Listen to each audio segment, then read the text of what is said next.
Hello, welcome to Conway Video. I wanted to do another short video about the idea of BS tolerance. I think most of us, like no matter how rich we are, or whatever kind of location we live in or job we have, most of us have to deal with what I call BS or just annoying stuff, right? Like even something as simple as just lining up at the airport to have our baggage inspected. Pretty much everyone has to do that. Or maybe like waiting for a train that ends up being late. Or maybe like something goes wrong with our car and we take it to the car mechanic and it doesn't work. We have to take it back again. So we've all got these little things that happen in life. And that's sort of triggered me to think that there's this thing called the BS level or BS tolerance. It's basically, I call it that, and what it is I see it as my ability to deal with BS, my ability to deal with annoying things that happen in life. So my ability to stand in line in an airport, lining up in a big long queue to have my baggage checked. That's a kind of tolerance, or my ability to put up with a bus being late or a train being late and be patient and wait for it. That's another kind of like BS tolerance, where I feel that if I can get good at like dealing with that kind of annoyance, and what I mean by get good at it is just be able to not get too annoyed and too worked up, but be able to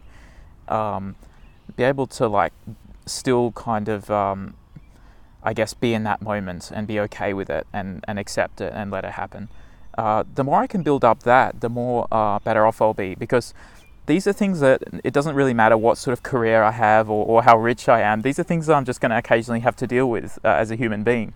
And so I feel that the better I am at dealing with them and the more tolerant I am toward them, just the happier life I'm going to have in general. And so I want to be very careful with this idea, though. This doesn't mean I don't want to come across as meaning that it's okay to put up with a bad situation if you can change it, right? So if there's a way to skip that airport queue, or there's a faster way to get where you're going than waiting for that bus, by all means, I believe in going for it. And I believe in always being like quick to identify those opportunities as well, to take shortcuts. I'm going to do a whole other video about that. So yeah, I'm all for shortcuts, but I also I also like the idea of just having a bit of that bullshit or BS tolerance in reserve. So just having a bit of reserve inside myself, that when the BS does happen inevitably, then I can deal with it without getting too worked up about it. So it's more about something I can do and something that a capability than about something I necessarily go and seek. So I'm not going to go out looking for like annoying situations and difficult long queues and that sort of thing. And definitely I'm going to avoid that at every cost. But I am going to like try and build up within myself over time, like the ability to deal with it when it happens. So then I've got that capacity to deal with it when it happens, and then that means that I have a much happier life. When the BS strikes, I'm prepared and I'm okay with it. But when it doesn't, I just go out and find shortcuts and do all my usual tricks to try and be happier. Thanks for watching.